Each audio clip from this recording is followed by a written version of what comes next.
Recuerden que ahora nos vamos a reunir una vez al mes.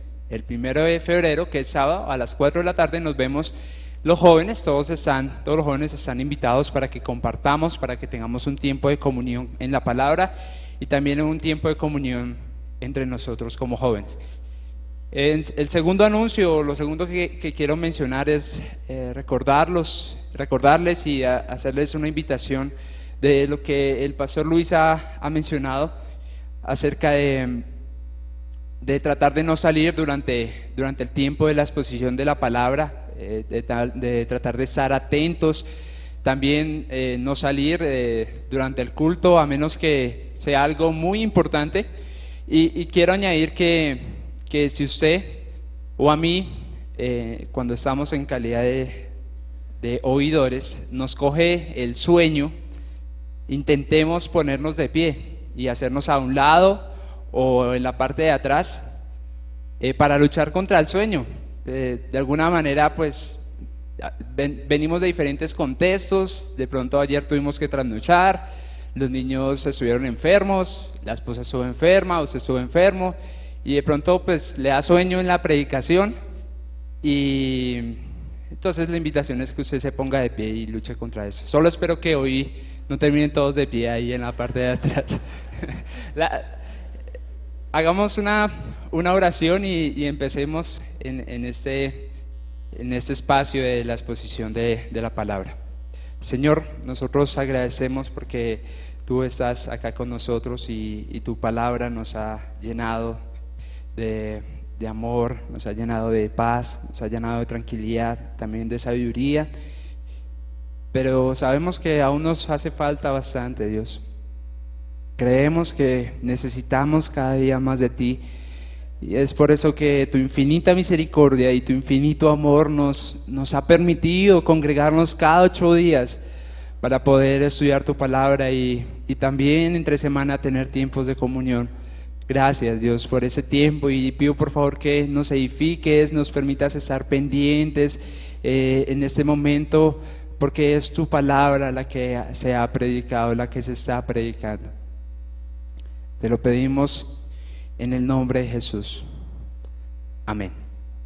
Bien, vamos a estudiar Hebreos capítulo 2, pero quiero hacer algo particular, algo que no acostumbramos a hacer, pero por favor les pido que lo hagamos hoy para que nos ayude a organizar las ideas que Dios ha plasmado en ese capítulo, el capítulo 2.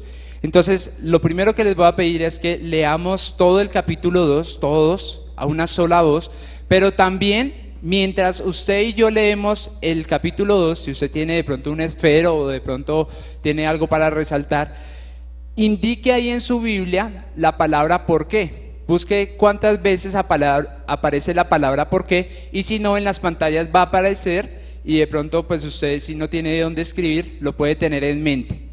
Esa palabra que hemos oído, no sea que nos deslicemos, porque si la palabra dicha por medio de los ángeles fue firme, y toda transgresión y desobediencia recibió justa retribución, ¿cómo escaparemos nosotros si descuidamos una salvación tan grande, la cual, habiendo sido anunciada primeramente por el Señor, nos fue confirmada por los que oyeron, testificando Dios juntamente con ellos con señales y prodigios y diversos milagros y repartimientos del Espíritu Santo según su voluntad? Versículo 5. Porque no sujetó a los ángeles el mundo venidero, acerca del cual estamos hablando, pero alguien testificó en cierto lugar diciendo: ¿qué es el hombre para que te acuerdes de él? ¿O el hijo del hombre para que le visites? Le hiciste un poco menor que los ángeles, le coronaste de gloria y de honra, y le pusiste sobre las obras de tus manos. Todo lo sujetaste bajo sus pies. Porque en cuanto le sujetó todas las cosas, nada dejó que no sea sujeto a él. Pero todavía no vemos que todas las cosas le sean sujetas. Pero vemos a aquel que fue hecho un poco menor que los ángeles, a Jesús, coronado de gloria a causa del padecimiento de la muerte, para que por la gracia de Dios gustase de la muerte por todos. Porque convenía aquel por cuya causa son todas las cosas y por quien todas las cosas subsisten, que habiendo de llevar muchos hijos a la gloria, perfeccionase por aflicciones al autor de la salvación de ellos. Porque el que santifica y los que son santificados de uno son todos, por lo cual no se avergüenza de llamarlos hermanos, diciendo: anunciaré a mis hermanos tu nombre, en medio de la congregación te alabaré. Y otra vez yo confiaré en él, y de nuevo, he aquí, yo y los hijos que Dios me dio. Así que, por cuanto los hijos participaron de carne y sangre, él también participó de lo mismo, para destruir por medio de la muerte al que tenía el imperio de la muerte, esto es, al diablo, y librar a todos los que por el temor de la muerte estaban durante toda la vida sujetos a servidumbre.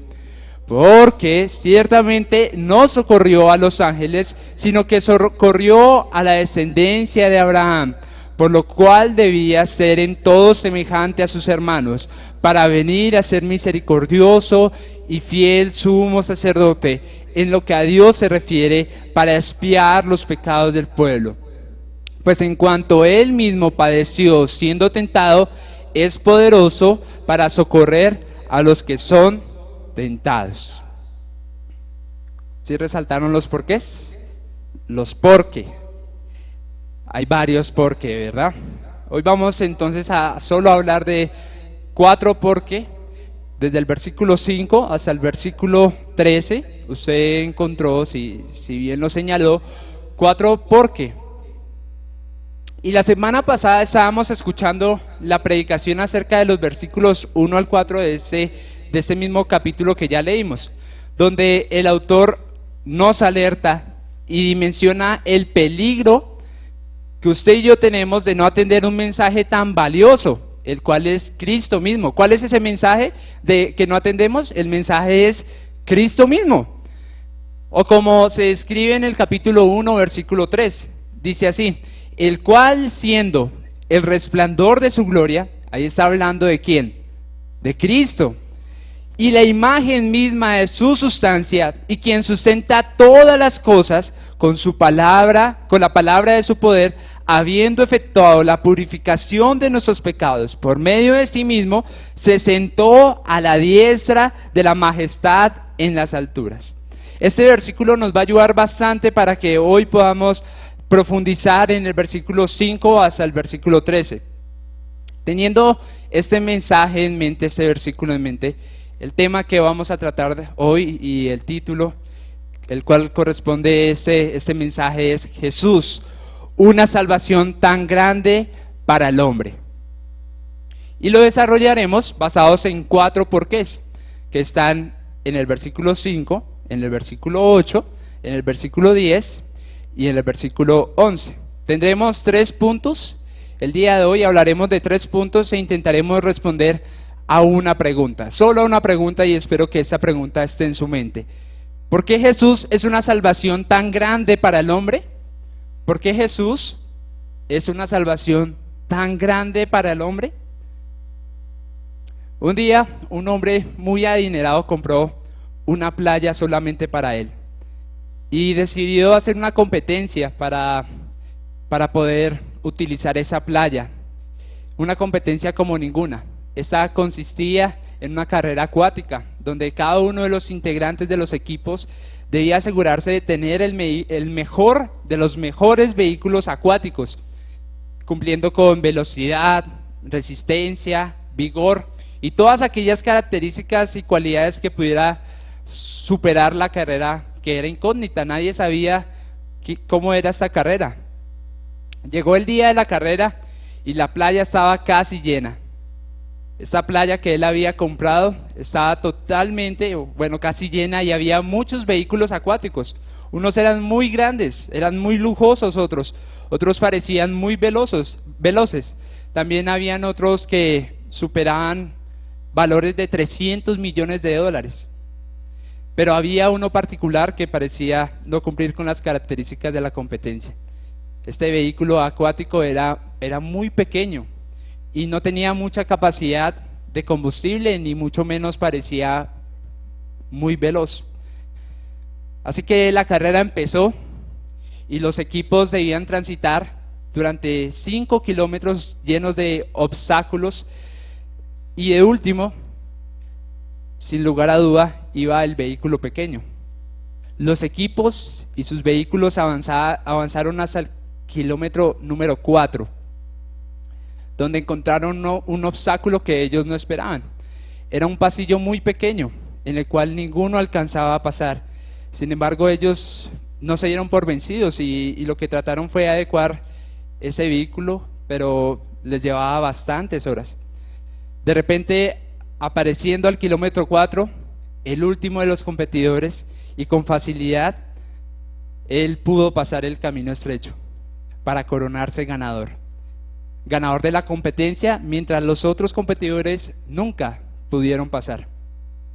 Si bien es cierto que ninguna ilustración, hermanos, expresa una verdad en su totalidad, esta que acabamos de mencionar quiere representar a Dios, que se hizo semejante al hombre, y aunque fue menospreciado, humillado, y muchos no creyeron en él y aún no creen en él, se coronó rey y el único vencedor de la muerte. Nadie más a través del tiempo ha podido ni podrá ser vencedor de la muerte, a pesar de tener altas capacidades, posesiones, características buenas, millones de dólares. Esto solo para dar un pequeño acercamiento a la respuesta de la pregunta que hemos planteado. ¿Por qué Jesús es una salvación tan grande para el hombre? Ahora entremos al primer punto de esta predicación, en la cual vamos a tomar un buen tiempo en este primer punto. El primer punto es: porque fue hecho hombre. Jesús es una salvación tan grande para el hombre porque fue hecho hombre. Y el mundo no fue sujeto a los ángeles, lo dice el versículo 5, dice: porque no sujetó a los ángeles el mundo venidero del cual estamos hablando. Ese es el primer porqué y esa es la primera razón por la cual Jesús es una salvación tan grande. En este versículo observamos cómo Dios no ha puesto a los ángeles bajo autoridad, ni tampoco de este mundo, ni del venidero, es decir, de la vida eterna.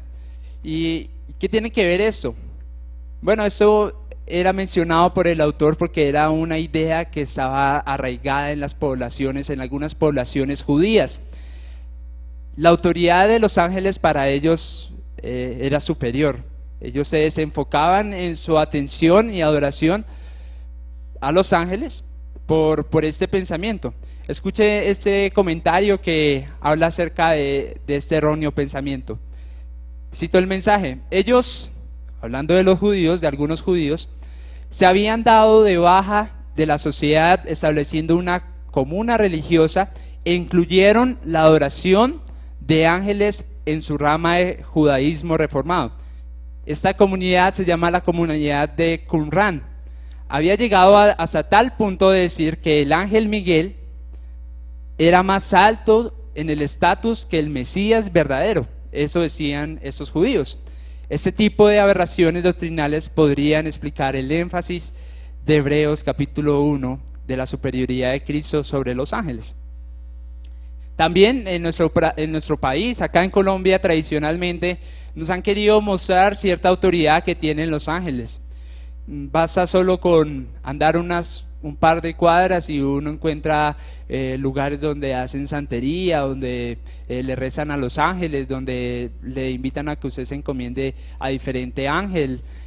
Hay artesanías de ángeles. El ángel, bueno, no los conozco, solo es que quiero mencionar esto porque Colombia también está infectada o está afectada por esta idea. Y como el pastor lo predicaba el pastor Luis lo predicaba en anteriores enseñanzas, enseñaba que hasta nos enseñaron una oración que creo que, si no todos, la mayoría nos la sabemos, el ángel de la guarda. Digámosla a la una, no, No, el ángel de la guarda, que personalmente yo la hacía cuando era niño. Pero no solo esto, no solo por este lado se implica o se exalta a los ángeles, sino también hay una comunidad que se hace llamar cristianos y oran a los ángeles. Les digo que recuerdo algunos años atrás que mantenía conversaciones con algunos amigos y yo estaba conociendo, y bueno, todavía sigo conociendo un poco más de la palabra de Dios, pero en ese tiempo estaba recién empezando y ellos hablaban de cuántos ángeles guardianes Dios había puesto a su lado y que Dios les mostraba cómo ellos les acompañaban, y era algo tan particular porque ellos conversaban, me comentaban mis amigos que ellos conversaban con ellos. Yo nunca pude entender cómo ellos conversaban con ellos y aún hasta sabían su nombre. Yo la verdad me sentía muy poco espiritual al lado de ellos porque claro, ellos tenían 2 ángeles de la guarda, yo no sabía cuántos ángeles de la guarda tenía, pero y ni tampoco sabía su nombre.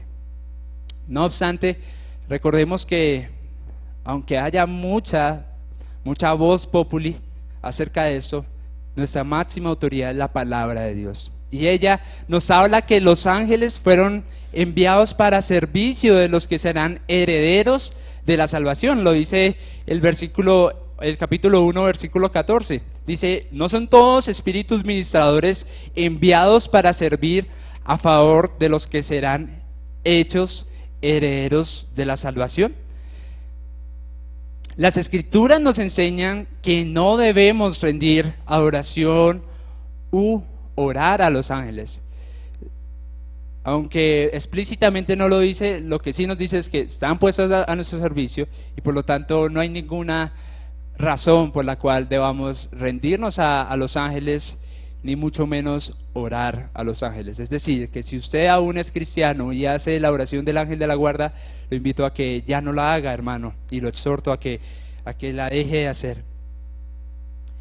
El versículo 6 del estudio del pasaje en el que estamos continúa diciendo: pero alguien testificó en cierto lugar, ¿qué es el hombre para que te acuerdes de él? ¿O el hijo del hombre para que le visites? Le hiciste un poco menor que los ángeles. Versículo 7, le coronaste de gloria y de honra y le pusiste sobre las obras de tus manos. Todo lo sujetaste bajo sus pies. Quiero tomar un tiempo pequeño para explicar el Salmo 8. El Salmo 8, muy utilizado en chistes, pero el Salmo 8 lo que nos muestra específicamente es, y si usted puede pasar rápidamente a este pasaje, en el capítulo 8, el salmista, o bueno, algunas versiones titulan este pasaje como la gloria de Dios y la honra del hombre. Y en este salmo lo que podemos ver, y permítame de nuevo hacer la alusión de que lo estoy citando porque de verdad que el autor toma bastantes versículos de este salmo. Salmo capítulo 8. Y acá la intención que tiene el salmista, que es un salmo de David, es decir, David está escribiendo y lo que él está comparando es la gloria de Dios y la honra del hombre, es como lo titula la Reina Valera. Lo que encontramos acá es que el autor se está impresionando, él se está asombrando, él está impresionado porque hizo al hombre y le coronó de gloria y le coronó de poder, le coronó de honra. Y él por eso dice en el versículo 8, en el capítulo 8, versículo 1 del Salmo, dice: oh Jehová, Señor nuestro, cuán glorioso es tu nombre en toda la tierra. Y mire cómo termina el versículo 9 del capítulo 8, también dice lo mismo: oh Jehová, Señor nuestro, cuán grande es tu nombre en toda la tierra. Y lo que está haciendo el salmista acá, para no ahondar mucho en este salmo, es exaltando a Dios, glorificando a Dios, dándole la honra a Dios. ¿Por qué? Porque coronó al hombre de gloria y de poder, le dio honra y le dio gloria. Y eso también hace un asombro el salmista diciendo que es el hombre para que tengas de él memoria y el hijo del hombre para que le visites. Es un poco interesante que algunas personas atribuyen este salmo a Jesús y de alguna manera sí tiene una implicación Jesucristo. Sin embargo, directamente no está relacionado con Jesús, porque el versículo 6 dice: le hiciste señorear sobre las obras de tus manos, todo lo pusiste debajo de sus pies. Pero mire cómo dice el versículo 7: ovejas y bueyes, todo ello, y asimismo las bestias del campo, las aves de los cielos y los peces del mar, todo cuanto pasa por los senderos, todo cuanto pasa por los senderos del mar. Es decir, que acá el salmista está aludiendo a un argumento. ¿Y cuál es el argumento? El de Génesis. Le está dando autoridad. ¿Y a quién le dio autoridad Dios? Al hombre, a Adán, allá en Génesis. Entonces vamos ahorita a hacer una conexión con el pasaje a Jesucristo, pero directamente este salmo está relacionado con el hombre. ¿Estamos de acuerdo? Si no está de acuerdo, podemos hablar en La Biblia Responde dentro de 8 días y poder presentar nuestros argumentos. El autor de Hebreos entonces cita el pasaje del Salmo capítulo 8, contrastando que Dios no sujetó el mundo a los ángeles, sino que lo sujetó ¿a quién? Lo sujetó a los hombres. Vale la pena resaltar que no se está resaltando al hombre por sus obras, ni tampoco porque estaba lleno de bondad u otras virtudes propias de él. Aún el salmista se pregunta muy asombrado, diciendo: ¿qué es el hombre para que te acuerdes de él, o el hijo del hombre para que le visites? En otras palabras, la pregunta que David, este salmista, está haciendo es: ¿tú por qué escogiste al hombre para que compartas su presencia con él? Y me gustaría que nos hiciéramos esta pregunta: ¿por qué Dios escogió al hombre? ¿Por qué no escogió al león con toda la autoridad para estar con él? O a las hormigas, que como lo dice el Proverbios, son muy trabajadoras. O aún ¿por qué no escogió a los ángeles que le adoran en los lugares celestiales? Hermanos, y aquí tenemos la respuesta. Dios se acordó del hombre y le dio autoridad porque así lo quiso él. Dios, por el puro afecto de su voluntad, hizo al hombre a su imagen y semejanza y le dio autoridad. Sin embargo, la Biblia no da ninguna respuesta que satisfaga el orgullo pecaminoso del hombre. Es decir, seguro usted no encuentra una satisfacción con esa respuesta de ¿por qué escogió al hombre? Pues porque así Dios lo quiso, porque así Dios le plació. No porque era mejor que los ángeles, ni tampoco porque era mejor que el león o porque era mejor que las hormigas. El salmista termina diciendo y alaba a Dios en el mismo salmo diciendo: Señor, lo único que puedo responder es: cuán glorioso es tu nombre en toda la tierra. Dios en la creación tomó al hombre y le dio autoridad, le dio señorío. Y eso lo dice en Génesis capítulo 1, versículo 26 al 28, el cual quiero leer solo una parte. Dice: entonces dijo Dios: hagamos al hombre a nuestra imagen, conforme a nuestra semejanza. Y señoree, y ahí continúa. El versículo 27 dice: y creó Dios al hombre a su imagen, a imagen de Dios lo creó, varón y hembra los creó. Y los bendijo Dios y les dijo: fructificad y multiplicaos, llenad la tierra y sojuzgadla y señoread. Y continúa diciendo ahí.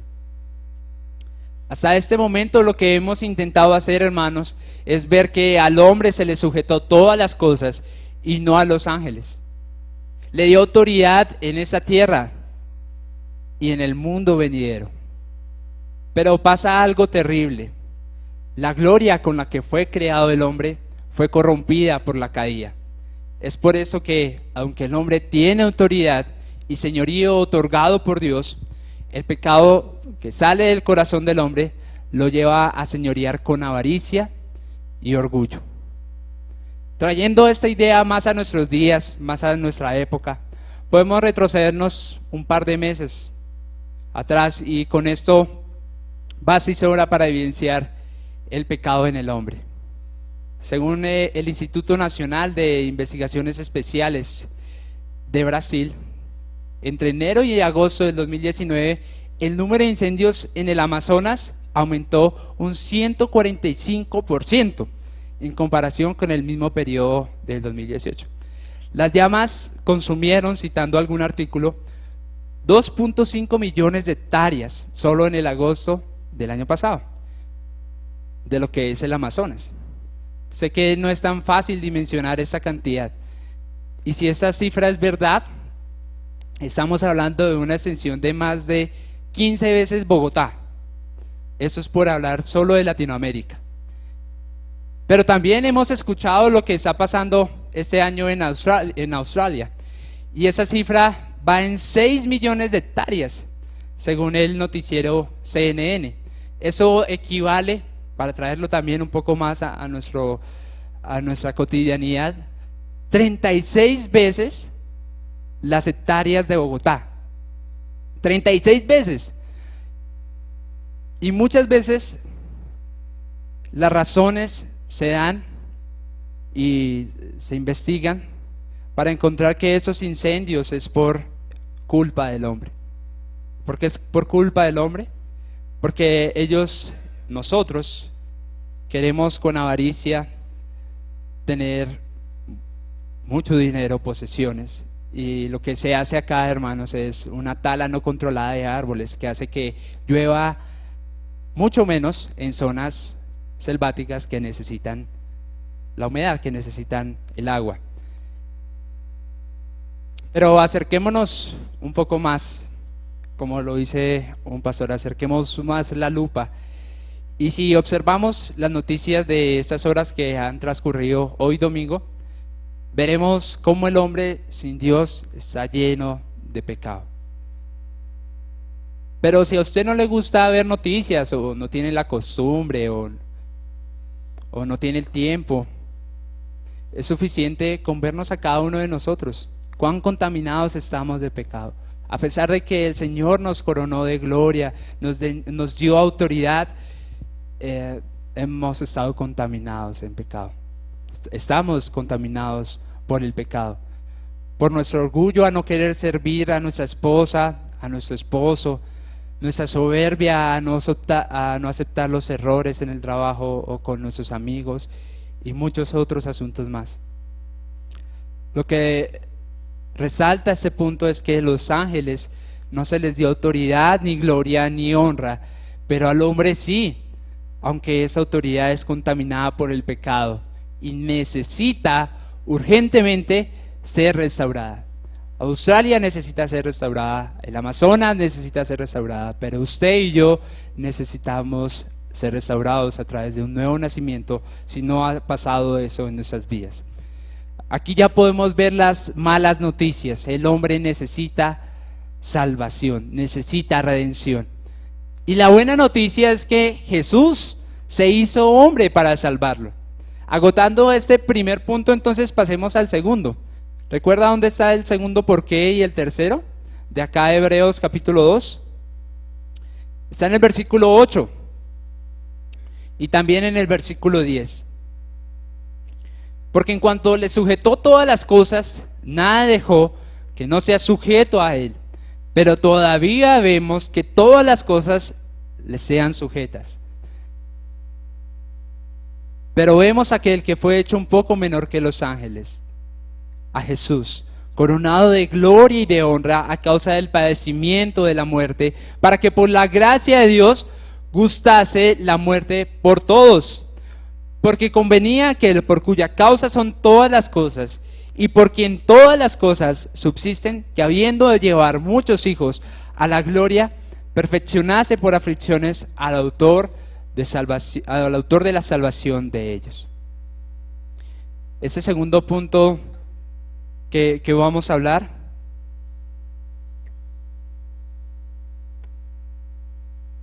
es porque nos rescató de la muerte, sufriendo por nosotros.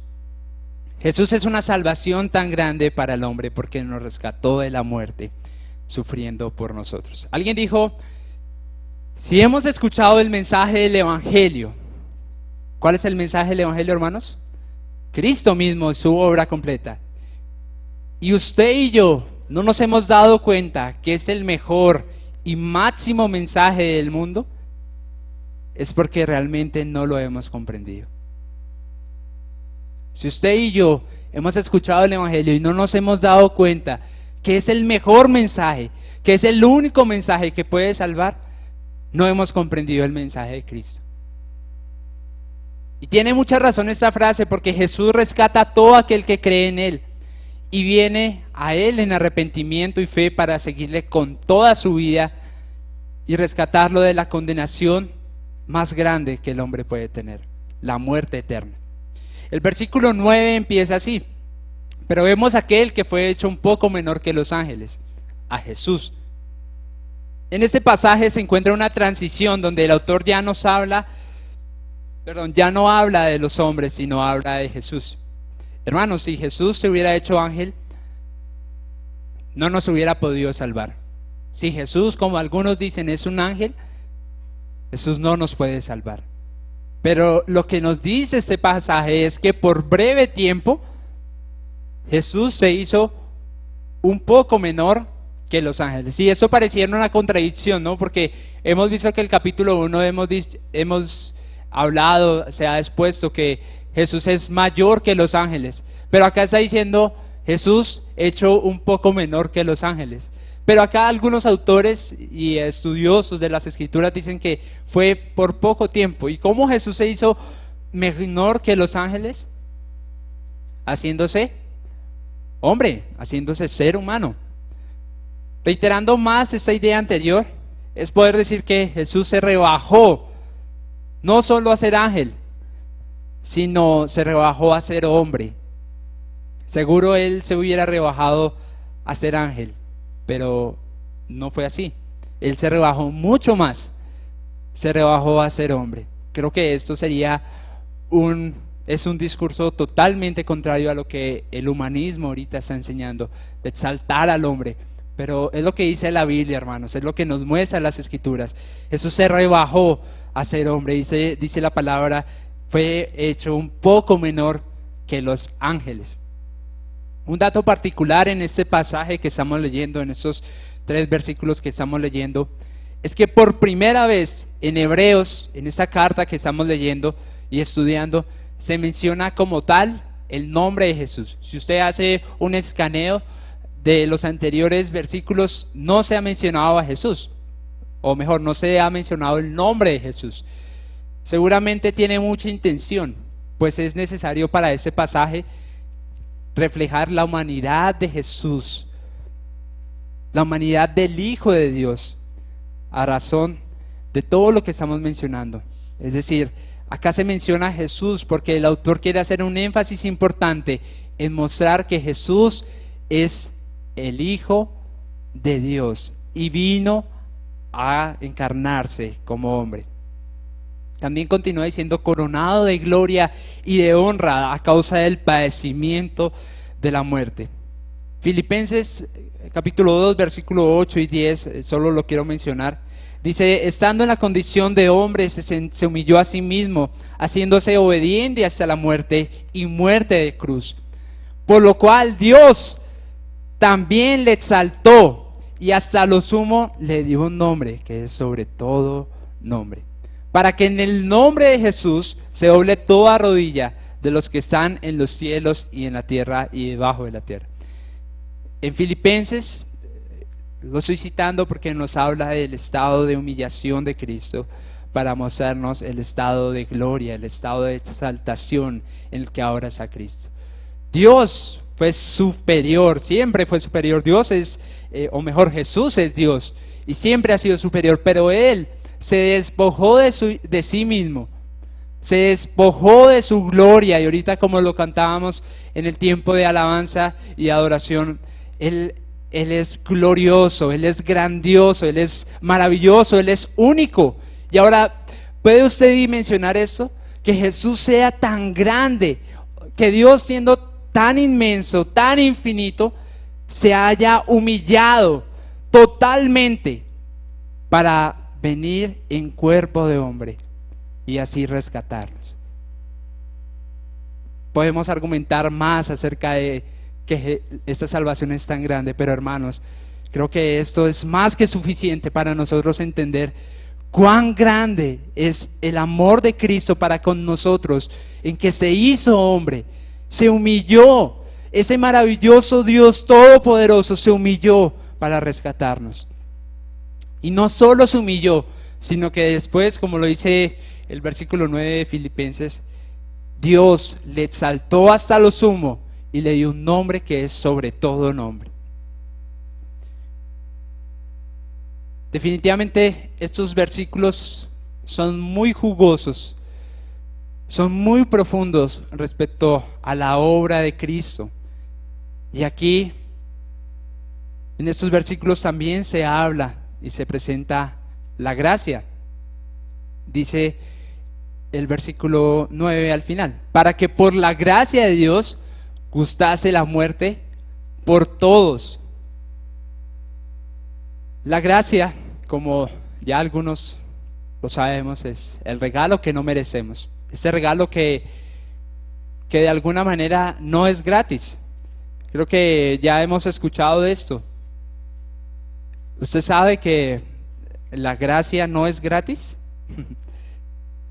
Quiero recordarles que la salvación que nosotros tenemos, nosotros que creemos en Jesús,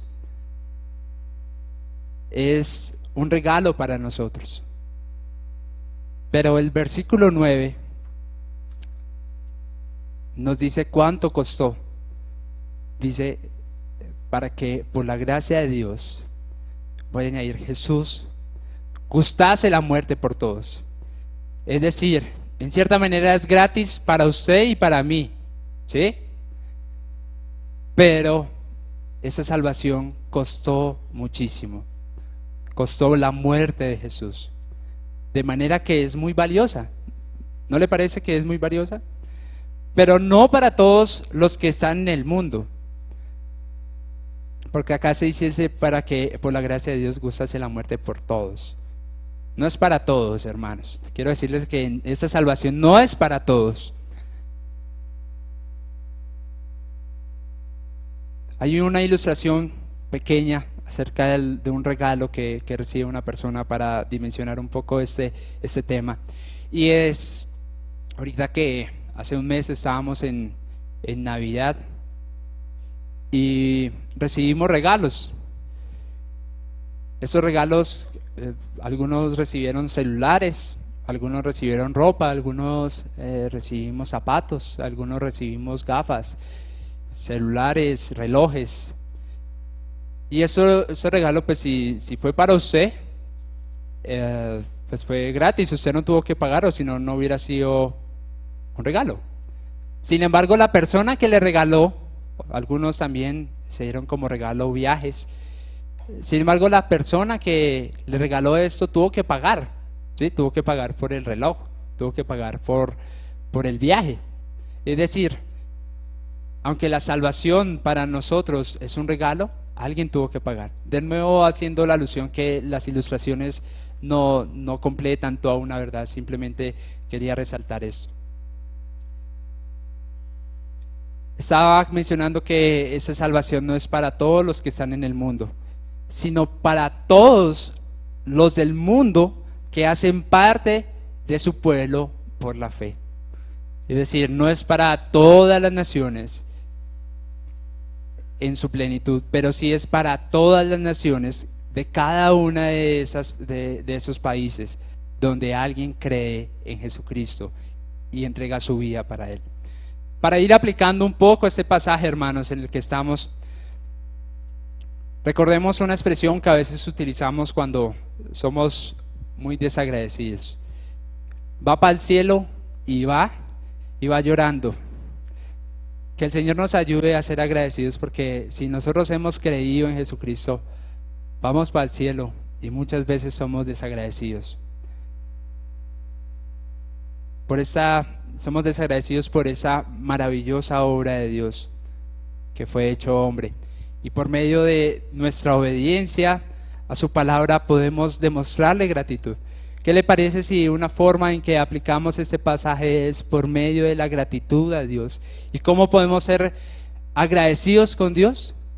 Obedeciendo su palabra. ¿Y cómo podemos obedecer su palabra? A través de su Espíritu Santo que se nos es revelado en su palabra, en la palabra de Dios. Así que le quiero hacer una pregunta para usted y bueno, también para mí.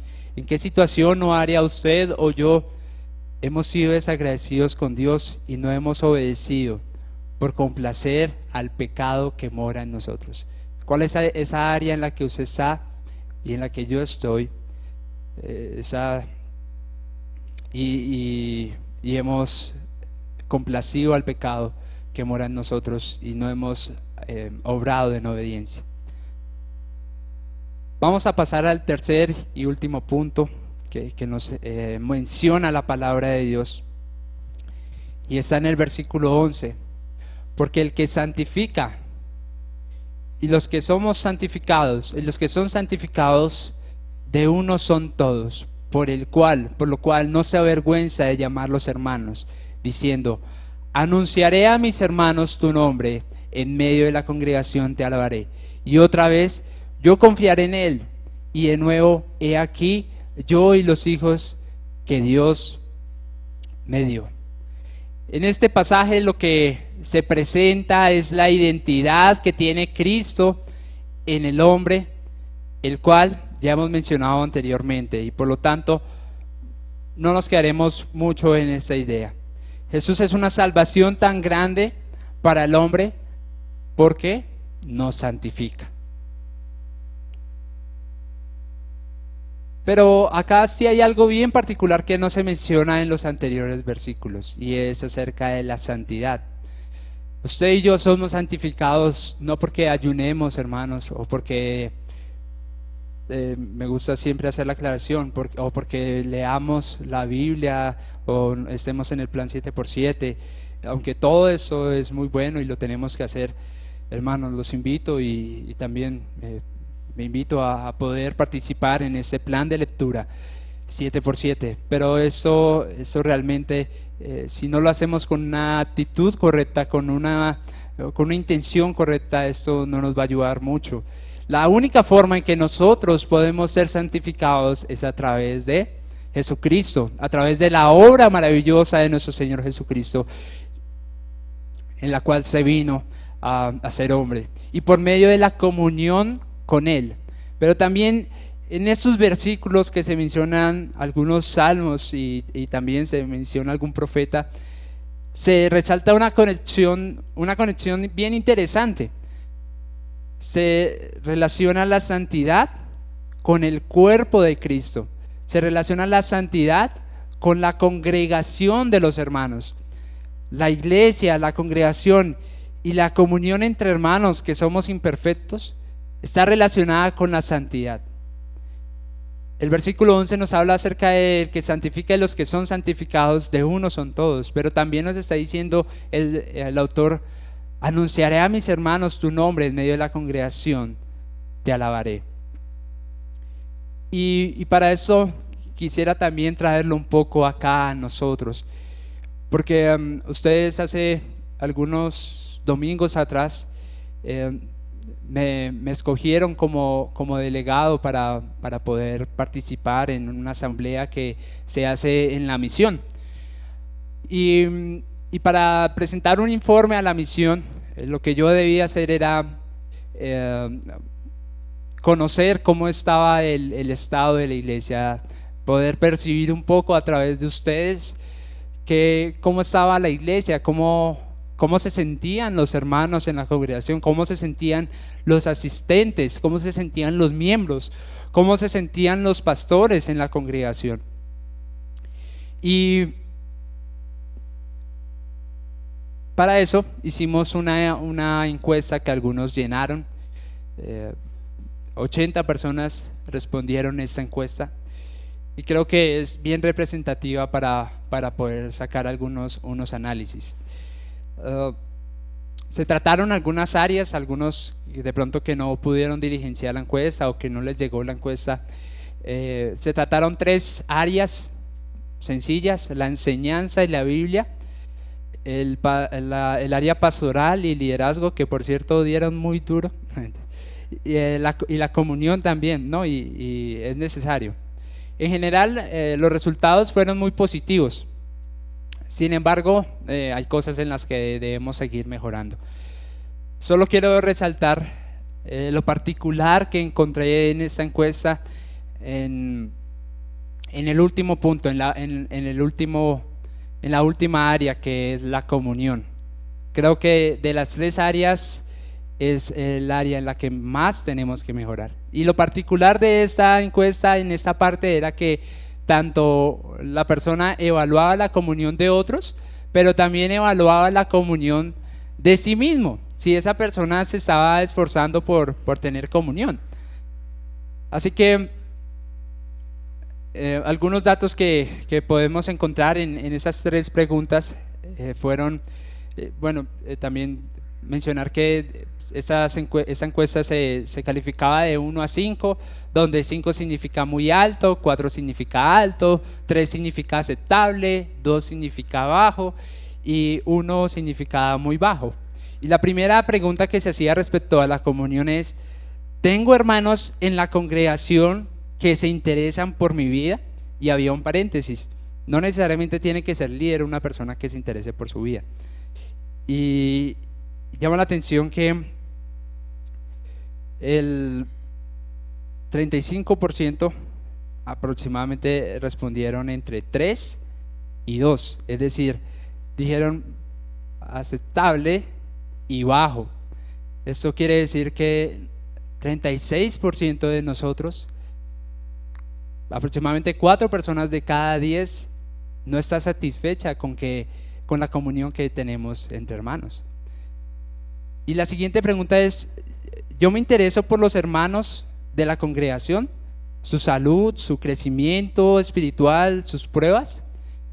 Y acá también un poco más del 50% mencionó que estaba aceptable, bajo, y 1 respondió muy bajo.